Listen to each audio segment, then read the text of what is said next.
Hey, this is Christian from the Hipster Gypsies, and welcome to our new cooking series. Today we are cooking a pot roast. It's kind of like pretending like we have an oven. And in fact, we do. We've got a Dutch oven, and these are made from cast iron. If you haven't heard of a Dutch oven, Boy Scouts use it a whole hell of a lot. What it is just thick cast iron, and it creates a locked-in amount of heat, creates even heating all around the metal. This is a big 3-pound piece of beef. Nothing too complicated. I got it at Target, didn't go to like a fancy butcher or anything. First, what we're going to do is we're going to create a rub for the beef. To start the rub is some salt and pepper. Chili powder. I love chili powder for any sort of beef rub. Just some oregano. Some Coleman's English mustard. You can use American mustard for this, but this is really nice. It's a little bit spicy, kind of horseradishy. Just a spoonful. Garlic. I add garlic to everything. I never buy whole garlic and chop it up. I think it's kind of ridiculous. Sugar. Sugar is a really great way to caramelize some meat, and it's kind of like cheating. You just add a little bit. And what it does is it melts down and literally makes caramel on the meat. All right, and here's the unconventional one, espresso. It makes a really nice crust, and it makes it nice and dark and rich. So we're going to take that rub, mix it all in together. Look at that. Take the piece of beef, big old piece of beef, and I wish I had a bigger bowl for this. Whatever method is necessary to get the rub on the meat. We're going to start with olive oil in our pot, and just enough to cover the bottom. Get it going. I'm going to cut my onion, and I pretty much start with onions in every meal that I do.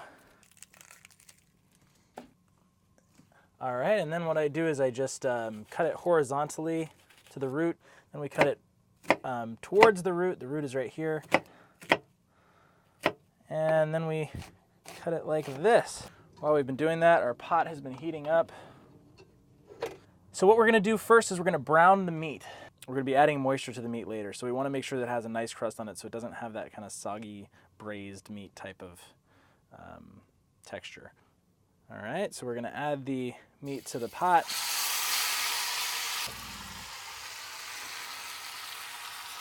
All right, and how do we know it's hot enough to add the meat to the pot? Well, you can take some water and just splash your hand against the oil before we put the meat in, and if it sizzles, it's hot enough. Tongs, very helpful.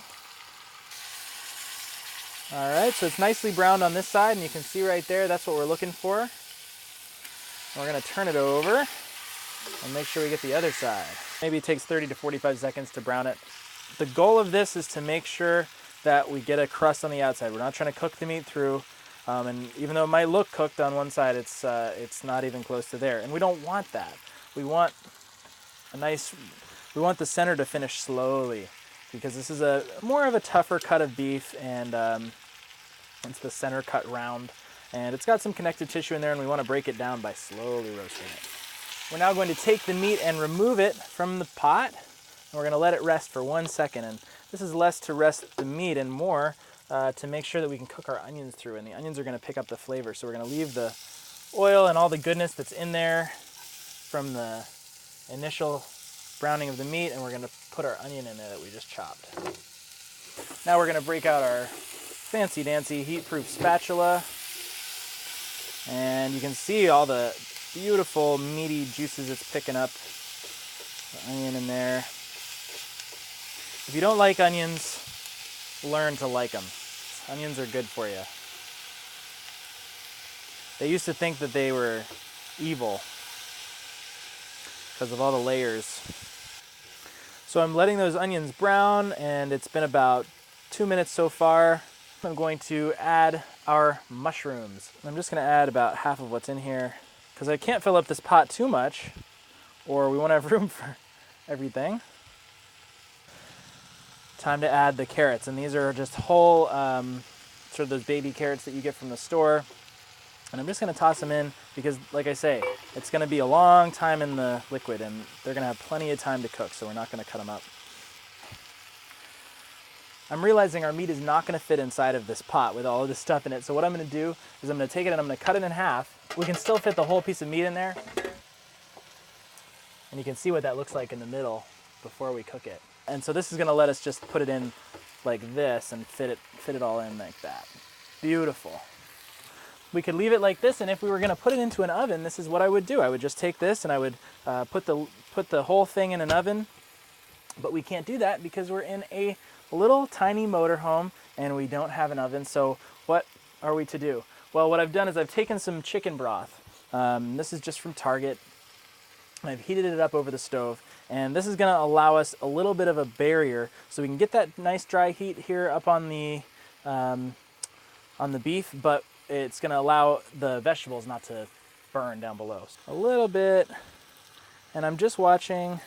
We can add more later as it cooks, but I'm just watching to make sure it just barely touches the meat. Now all I've gotta do, toss the lid on.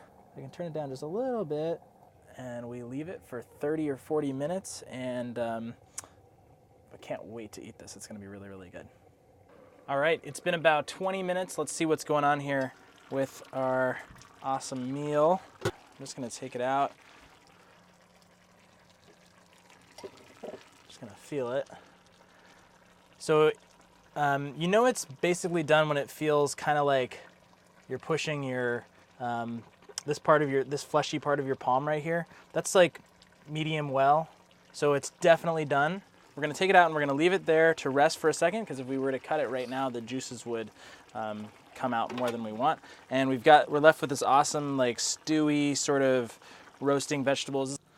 Oh yeah, it's like carrots and mushrooms and onions. Really nice vegetables all in one pot. Gonna take a piece of meat,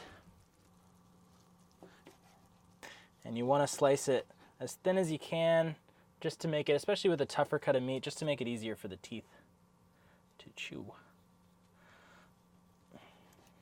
Nice and red in there, look at that. And there you have it. We've got a pot roast with a nice espresso crust and vegetables as well. And that was done in about 30 minutes. The thing is, yes, it takes a little while, but you've got a meal now, probably 4 meals for us, so done deal. Thanks very much. This has been Christian from the Hipster Gypsies. Stay tuned for more cooking stuff.